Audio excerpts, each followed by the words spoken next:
Shalom. Saya sapa sekali lagi, Shalom.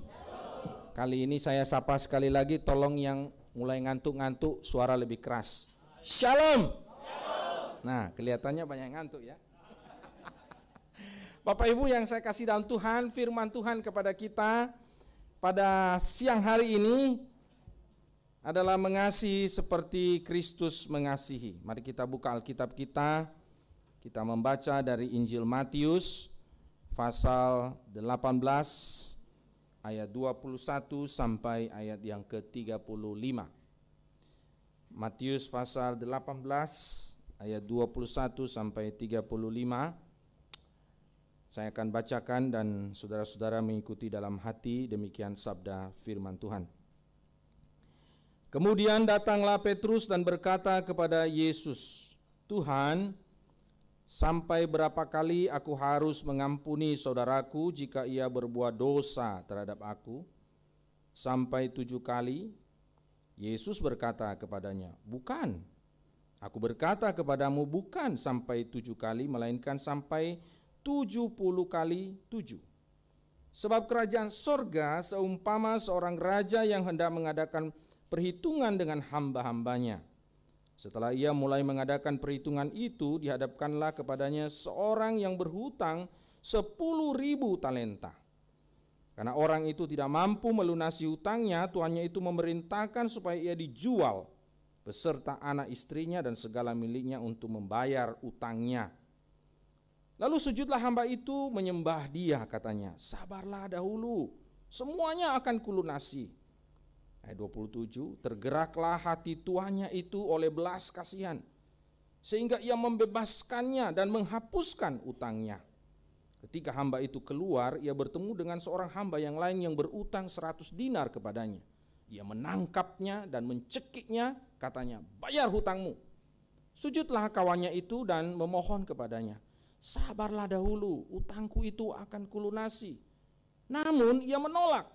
Lalu pergi dan menyerahkan kawannya itu ke dalam penjara sampai ia melunasi utangnya. Melihat itu hamba-hamba yang lain sangat sedih, lalu menyampaikan segala yang terjadi kepada tuan mereka. Ketika tuan itu menyuruh memanggil hamba itu dan berkata kepadanya, 'Hai hamba yang jahat, seluruh hutangmu telah kuhapuskan karena engkau memohon kepadaku. Bukankah engkau pun harus mengasihi kawanmu seperti aku telah mengasihi engkau?' Tuannya itu pun marah dan menyerahkannya kepada algojo sampai ia melunasi seluruh hutangnya. Demikianlah juga yang akan diperbuat oleh Bapakku yang di sorga terhadap kamu apabila kamu masing-masing tidak mengampuni saudaramu dengan segenap hatimu." Saudaraku yang saya kasih dalam Tuhan, saya akan mengawali khotbah pagi hari ini dengan satu kisah. Di sebuah kelas sekolah minggu, pada suatu hari seorang guru mengajar tentang dosa dan pertobatan. Nah, guru ini saudara setelah selesai mengajar, dia ngetes anak-anak muridnya. Dia bertanya kepada mereka yang hadir di sekolah minggu hari itu. Dia bertanya begini, "Anak-anak, apa yang harus kita lakukan agar memperoleh pengampunan dosa?" Mungkin kurang tepat pertanyaannya ya, harusnya agak penekanan. "Anak-anak, apa yang harus kita lakukan agar memperoleh pengampunan dosa?" Nah gitu, biasanya pertanyaan begitu ya. Lalu ada satu murid angkat tangan ya, "Saya tahu Bu Guru, saya tahu jawabannya." Lalu kemudian guru itu persilakan murid itu, "Silakan kamu menjawab."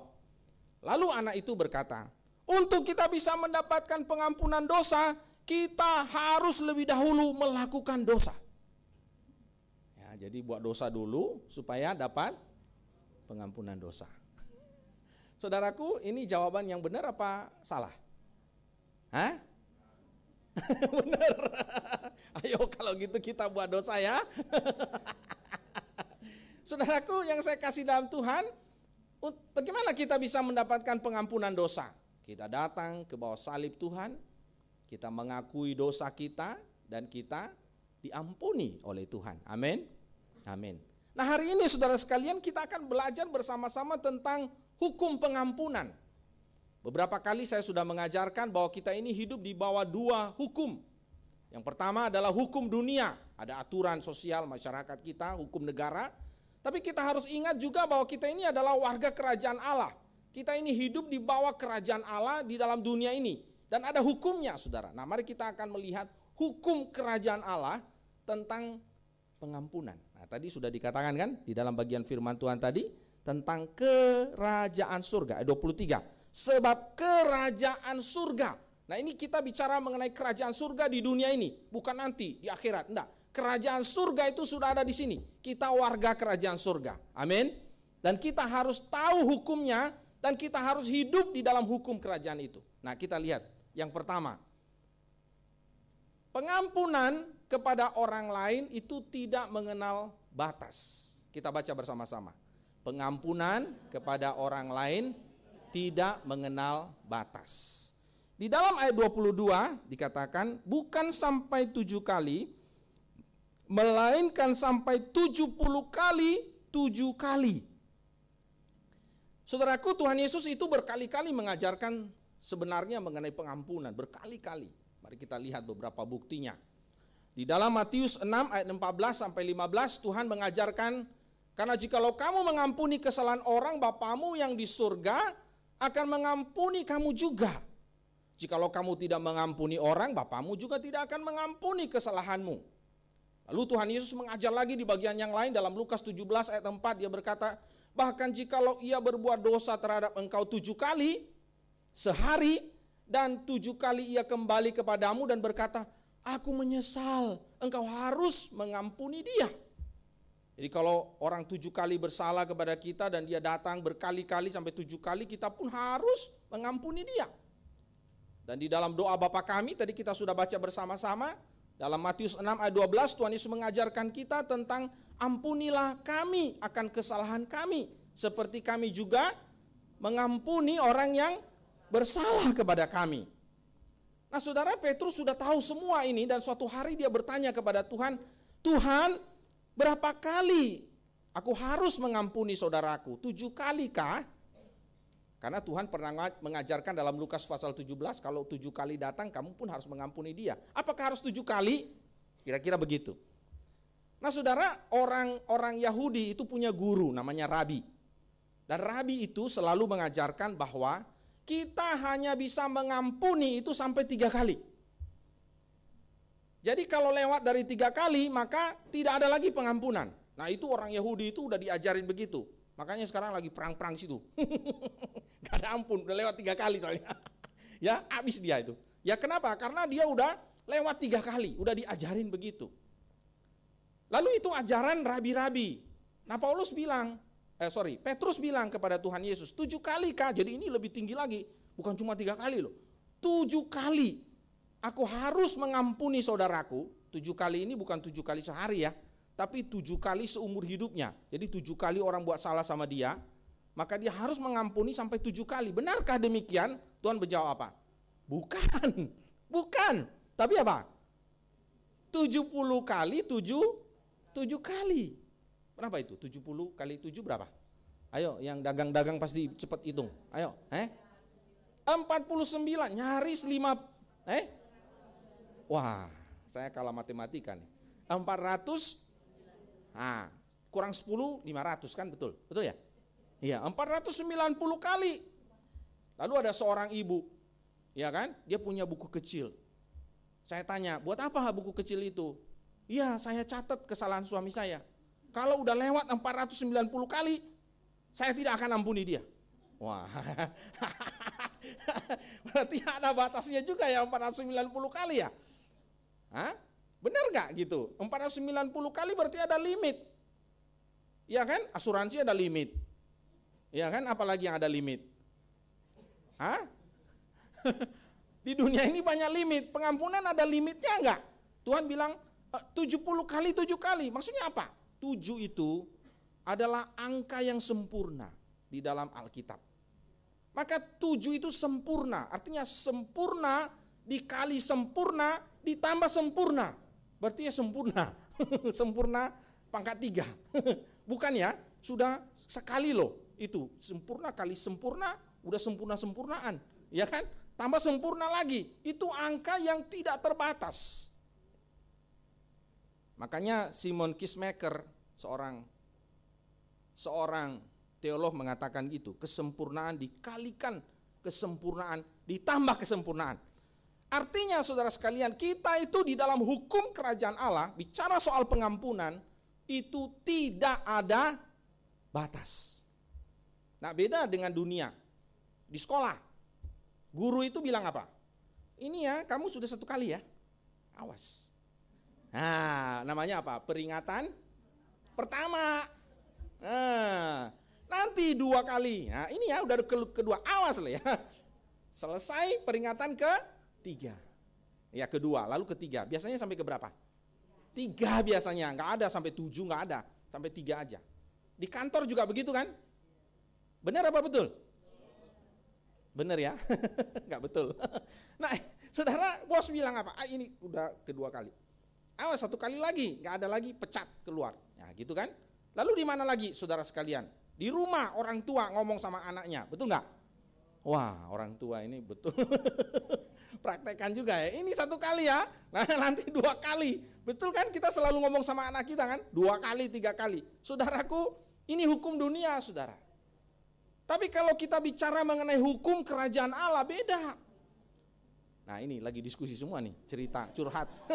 Nanti ya setelah selesai ya, curhat boleh. Jadi saudara sekalian, di dunia ini ada batas. Tapi di dalam hukum kerajaan Allah itu nggak ada batas. Pengampunan di dalam Kristus itu tidak ada batas. Maka kita harus taat kepada hukum di dalam kerajaan Tuhan itu. Nah, begini, terus terang ya, pengampunan itu tidak mudah. Betul apa salah? Betul.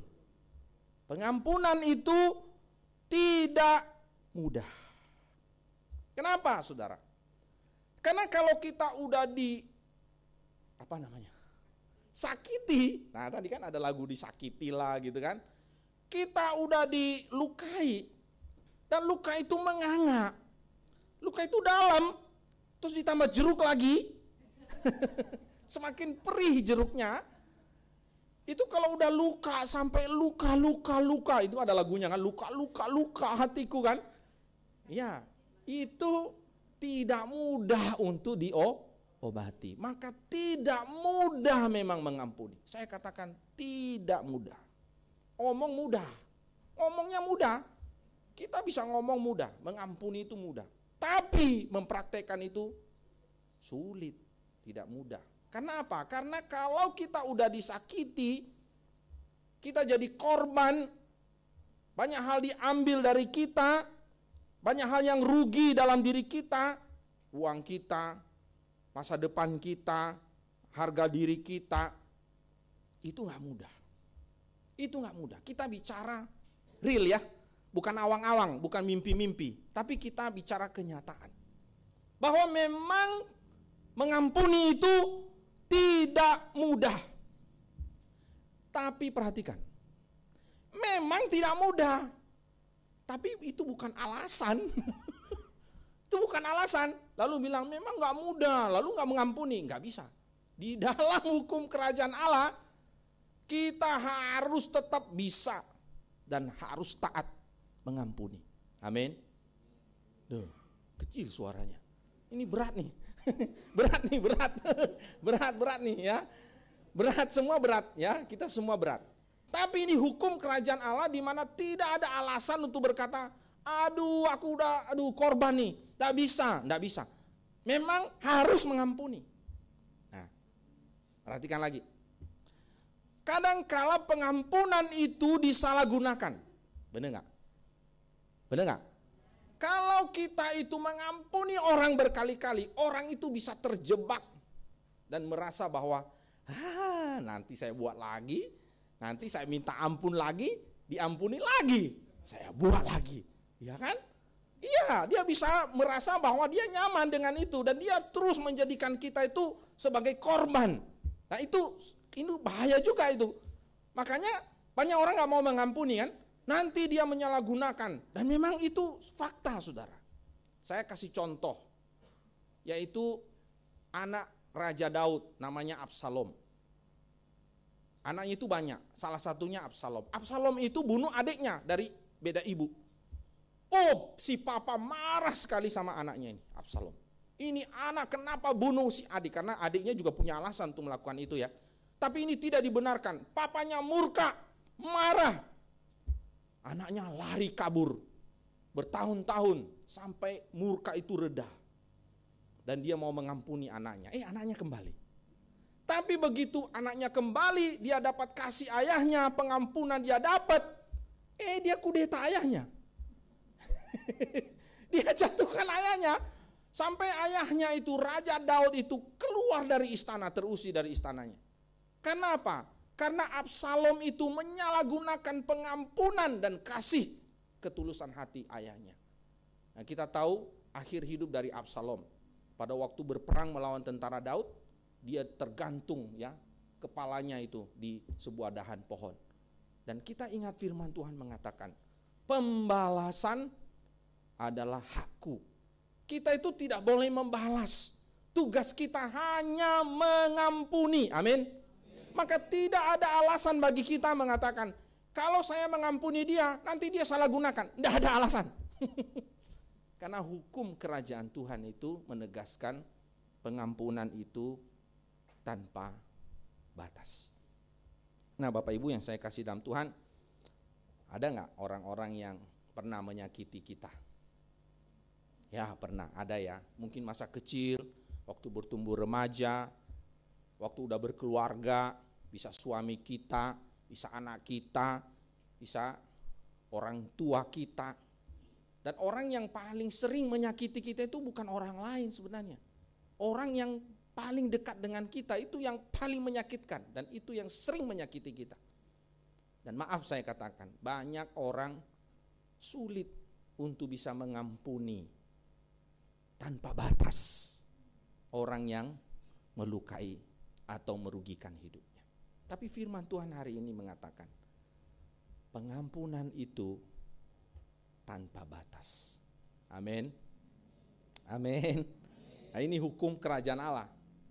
Kalau ada orang datang minta ampun, minta maaf sama kita, jangan pernah berkata, minta maaf. Ya, kita adalah warga kerajaan Allah. Amin. Kita harus taat ya, dan katakan, oke, saya mengampuni kamu. Tapi pergilah dan jangan berbuat dosa lagi.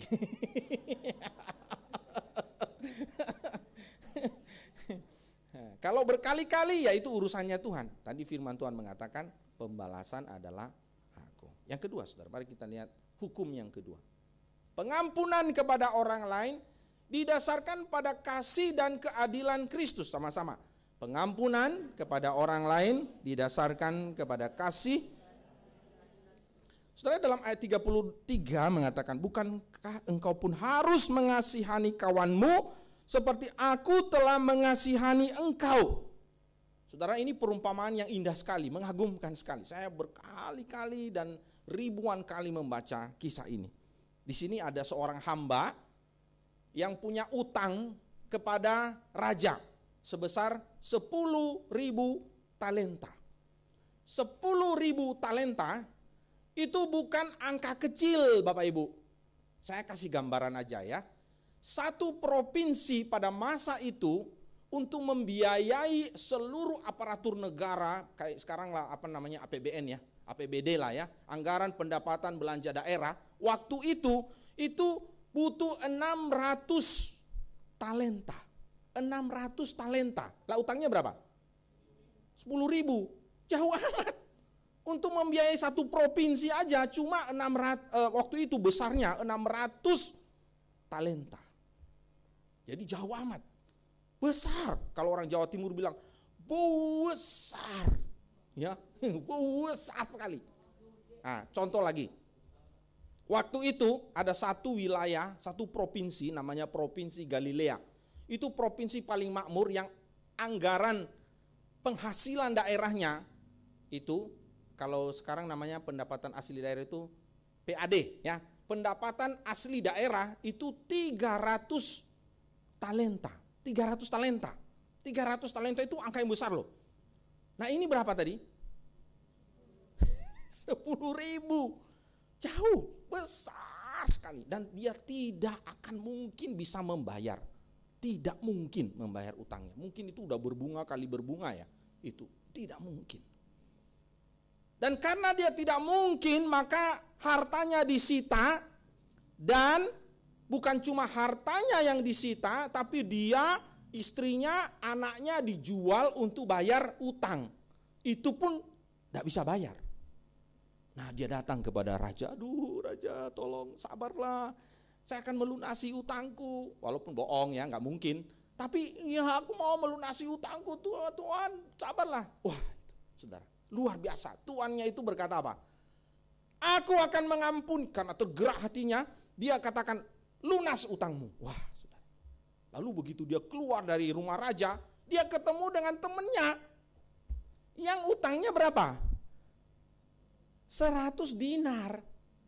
100 dinar itu angkanya kecil. Ada seorang mencoba menggambarkan begini.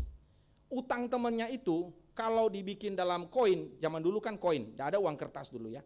Koin itu dimasukkan ke dalam sebuah kantong koin ya. Itu satu orang bawa, itu 100 dinar. Tapi utangnya yang 10.000 talenta itu dibawa oleh 780.000 orang. Dan kalau dijejer antri membayar utangnya itu 50 kilometer, 50 mil, lebih lah. Kalau 50 mil berarti berapa kilo itu? Coba sudah hitung sendirilah. Ya, itu berjejer antri panjangnya. Saudara, itu perbandingannya saudara. Artinya begini, utang temennya itu kecil, tapi utangnya besar sekali. Susah menggambarkannya ya. Nah saudara, kita lihat ada dua hal penting di sini. Yang pertama, yaitu keadilan Allah. Ketika hamba itu punya utang yang besar, maka tuannya itu menuntut dia untuk membayar utangnya. Jangan pikir karena dia udah ada utang, lalu tiba-tiba rajanya udah lupa dengan utangnya. Enggak. Jangan pikir raja itu enak aja gitu. Dia raja yang menuntut tanggung jawab. Lu ada utang, bayar. Saudara. Kita juga ada utang dosa. Karena utang dosa kita, Tuhan menuntut kita dengan murkanya, hukumannya. Kita binasa, dihancurkan, dibinasakan. Karena dosa kita, itu utang kita. Tapi pada saat yang sama kita melihat kasih Allah. Wah ini luar biasa ya. Ketika kita datang di bawah kaki salib Tuhan, kita mohon ampun kepada Tuhan atas dosa kita yang begitu banyak dan kita harus dimurkai karena keadilannya. Maka kita jangan macam-macam dengan dosa, karena kita akan menerima keadilan Tuhan. Tapi ketika kita datang di bawah kaki salibnya, kita mohon ampun, maka sebesar apapun, seberat apapun dosa kita akan diampuninya. Dan keadilan dan kasih itu kita lihat di mana? Kita lihat di mana? Kita lihat di mana? Di atas kayu salib. Di atas kayu salib. Utang dosa kita yang gak bisa kita bayar itu telah dilunasi. Murka Tuhan yang seharusnya buat kita, keadilan yang harus ditegakkan buat kita, telah ditegakkan. Dan Kristus itu menderita bagi saudara dan saya. Dia rela menanggung, dia rela membayar semua utang dosa kita di atas kayu salib. Dan pada saat yang sama dia menyatakan kasih cintanya yang besar bagi kita. Dia menghapuskan semua dosa-dosa kita. Haleluya, puji Tuhan. Nah kita semua orang-orang yang sudah menerima dua hal ini, keadilan Allah dan kasih Allah. Amin. Amin. Maka kita adalah orang-orang yang ketika telah menerima keadilan dan kasih Tuhan itu harusnya meneruskan itu kepada sesama kita. Ketika Tuhan mengampuni kita, maka kita pun harus belajar untuk mengampuni orang lain, memaafkan orang lain.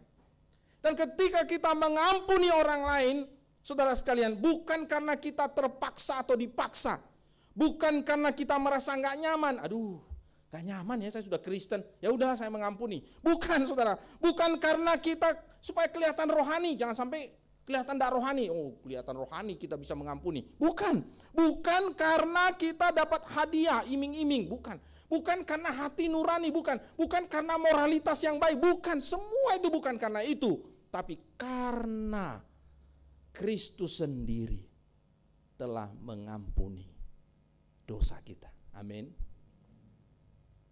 Kalau kita sudah mengalami pengampunan Tuhan, maka itu alasan satu-satunya, bukan alasan yang lain, bahkan moral sekalipun, bukan. Bukan karena moral, bukan karena saya baik, bukan. Tapi karena kita ini gak baik, saudara, jelek kita ini, betul gak? Minggu yang lalu saya sudah khotbah, kita ini rapuh. Kita ini bawa ke gereja pun banyak masalah kita ini. Rapuh kita ini. Tapi kita yang rapuh ini mendapatkan belas kasihan Tuhan. Amin. Dan kita yang sudah mendapatkan belas kasihan Tuhan yang gak layak ini dilayakkan, kita harus juga mengampuni sesama kita. Nah, ini yang gak mudah. Saya ingat ada seorang ibu, seorang janda tua, umurnya 62 tahun. Pada waktu dia 62 tahun suaminya mati, meninggal. Umur suaminya 67 tahun. Mohon maaf yang umur 67 tahun di sini. Ini bukan cerita tentang Anda. Nah, saudara, waktu suaminya itu masih hidup, dari waktu mereka menikah sampai waktu dia mati, saudara, si suami itu sayang sekali sama dia, sama janda ini. Ya, sayang sama anak-anaknya, sayang sekali. Penuh kasih sayang. Ya, waduh, susah menggambarkannya. Ya, dia bertanggung jawab dengan keluarganya. Ya, semuanya dia nafkahi, dia mati-matian kerja supaya tercukupi semua kebutuhan keluarganya. Jadi, aduh, ibu ini ya, kalau dia cerita kemana-mana, wah, dia cerita suaminya, dia bangga sekali, ya kan? Wah, ideal sekali suaminya. Suatu hari karena serangan jantung, suaminya ini meninggal dunia. Nah, itu dibawa ke rumah duka selama beberapa hari. Nah, hari yang kedua, datanglah seorang wanita muda dengan 2 orang anak. Lalu dia nangis, wanita muda itu. Dia bilang, aduh papa, dia di samping peti, papa engkau meninggalkan aku. Yang ibu tua bilang, hah? Siapa ini? Ya kan? Aduh papa, kenapa kau cepat pergi? Anak-anak masih kecil. Tambah kaget dia. Anak-anak, dia lihat anak-anak kecil, apa-apaan ini? Ya kan? Dia bilang, hei kamu siapa kamu? Dia bilang, ya saya istrinya. Istrinya, kaget dia. Ini anaknya. Wah, dia gak percaya. Selama bertahun-tahun, saudara, gak pernah tahu dia kalau suaminya itu punya yang lain, saudara. Dia, waduh, gak percaya. Enggak, kamu, waduh, anak-anaknya semua berantem begitu ya. Buktikan. Wah, ada buktinya semua. Ada foto, ada apa, ada, waduh. Pingsan dia langsung. Pingsan. Tapi untung masih hidup ya. Saudara. Marah gak? Marah, saudara. Dia tidak hanya merasa dikhianati, tapi dibohongin. Bertahun-tahun loh pinter suaminya itu ya, bohongin dia. Marah sekali. Waktu suaminya dikubur, saudara, dia gak mau datang loh. Ya, waktu suaminya dimasukkan ke liang lahat, dia di rumah masih marah-marah dia. Begitu suaminya udah dikubur, dia ambil foto suaminya. Dia taruh di sebuah dinding. Dan setiap kali dia melihat foto suaminya, dia lampiaskan kemarahan. Kenapa? Karena dia gak sempat balas. Tahu gak? Iya kan udah kandung mati. Kalau masih hidup kan dia bisa gitu kan.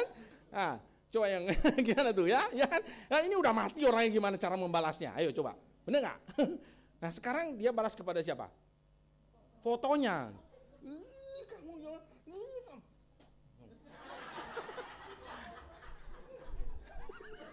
Setiap kali dia lewat di situ, saudara ya, di ruang tamu itu dia, kamu bohongin saya. Habis itu dia ambil kain lap, dia lap. Besok dia ludahin lagi. Saudara ya.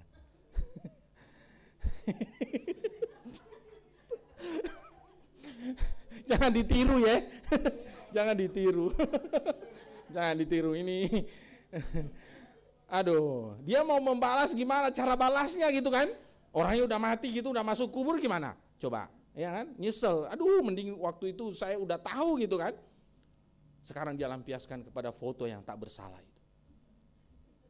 Tapi kasihan ibu ini ya, sampai masa tuanya dia diliputi oleh kebencian yang paling dalam. Nah, saya nggak tahu ya, apakah kita juga ada kebencian-kebencian yang belum pernah kita lampiaskan. Saya nggak tahu ya, melampiaskan itu nggak benar ya, tapi itu nggak benar. Dan saudaraku, kasihan sekali orang yang menyimpan kebencian dan tidak bisa mengampuni. Itu pasti hidupnya itu nggak ada damai. Seperti ibu ini. Ya, di rumah setiap kali lihat foto, tapi ngapain juga dia taruh foto di situ? Iya kan? Mungkin untuk melampiaskan kali ya. Nah, itu kasihan sekali. Ya. Maka Bapak Ibu yang saya kasih dalam Tuhan, mari kita belajar untuk apa? Mengampuni, memaafkan.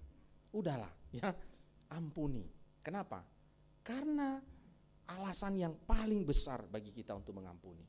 Karena Kristus telah lebih dulu mengampuni kita. Amin. Dan sebesar apapun kesalahan kita kepada Tuhan, itu gak sebanding dengan kesalahan orang lain kepada kita. Maka kita harus belajar untuk mengampuni. Yang terakhir, nah ini saya singkat. Pengampunan kepada orang lain harus dengan segenap hati bersama-sama. Pengampunan. Nah, ayat 35 dikatakan, mengampuni saudaramu dengan segenap hatimu. Ini adalah puncak dari seluruh percakapan tentang pengampunan. Dan ini adalah hukum yang terakhir dalam pengampunan ini. Yaitu mengampuni orang lain dengan segenap hati. Nah, kalau ngomong pengampunan paling mudah. Tapi dari hati itu belum tentu. Mengampuni dari hati, dari kemurnian hati itu belum tentu. Coba, kalau kita ada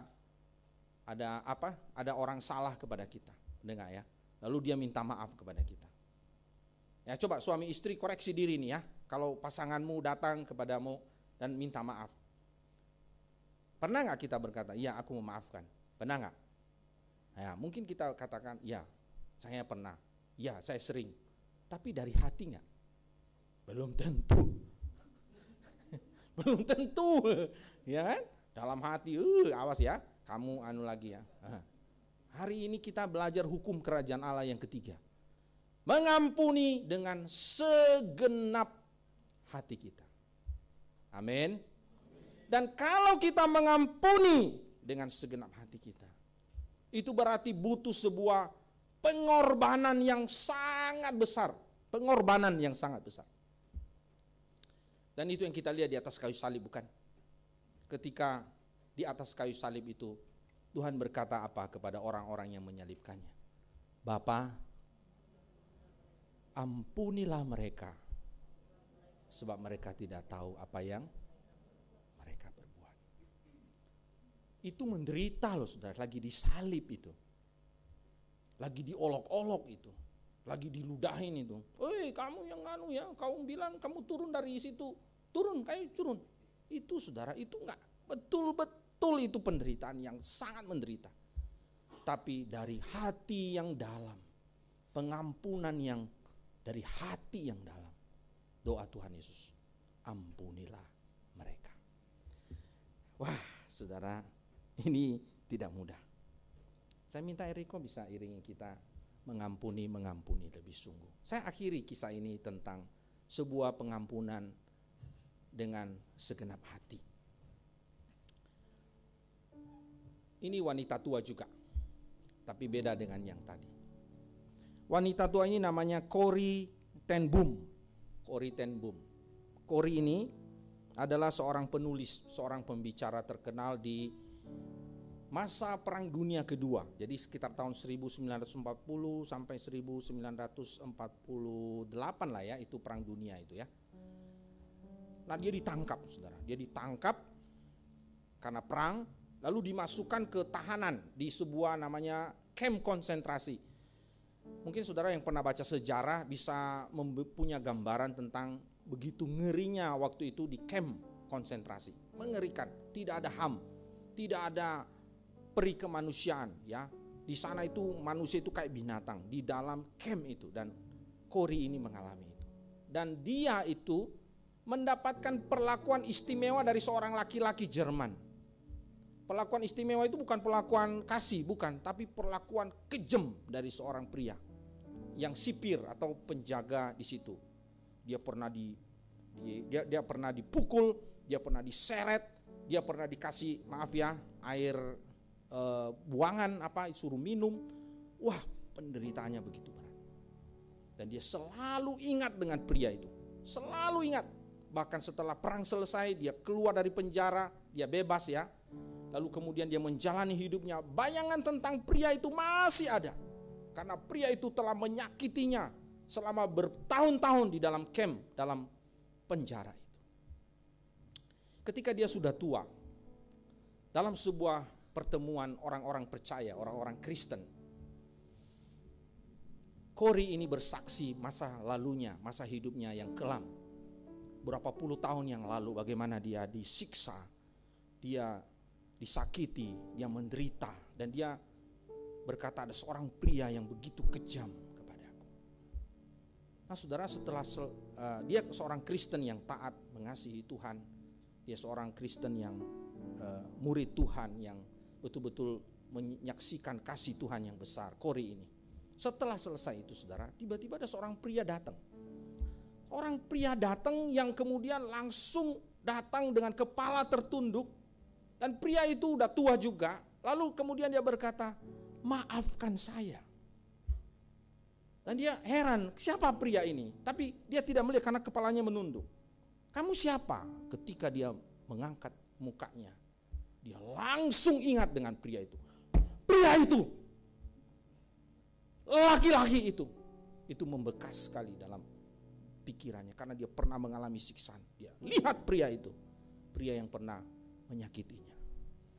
Dan dengan penuh air mata pria itu berkata, ampuni saya, maafkan saya. Saudara, gimana reaksi Corrie? Ini kesempatan balas dendam? Tidak. Dia berkata kepada pria itu, Tuhan sudah mengampuni dosaku. Tuhan sudah mengampuni semua kesalahanku. Maka tidak ada alasan bagi aku untuk sekarang menyakitimu atau membalas kepadamu. Kasih Tuhan yang besar telah dialami oleh Corrie, sehingga dia bisa berani mengampuni pria yang pernah begitu kejam kepadanya di masa lalu. Bapak Ibu yang saya kasih dalam Tuhan, saya tidak tahu hidup kita, masa lalu kita. Ada sebagian dari kita yang mungkin membawa luka di masa lalu dari keluarga kita sampai hari ini. Dan luka itu masih membekas, sulit untuk diobati, untuk dibalut. Dan kita masih menyimpan kepahitan, kebencian, kemarahan kepada orang-orang tertentu yang pernah merugikan, menyakiti kita. Tapi hari ini kita belajar tentang hukum kerajaan Tuhan, bahwa kita harus mengampuni karena Kristus telah lebih dulu mengampuni kita. Amin. Kita mengampuni tanpa batas dan kita mengampuni dengan segenap hati kita. Saya tahu ini tidak mudah. Saya tahu membalut luka itu butuh waktu. Kadang-kadang kita berkata dari hati kita yang dalam, saya mau mengampuni. Tapi untuk melupakan itu tidak mudah. Kita masih ingat sampai sekarang. Tapi hari ini kita belajar, ketika kita mengampuni, Tuhan menolong kita untuk bisa mengampuni. Amin. Tuhan memampukan kita untuk bisa mengampuni.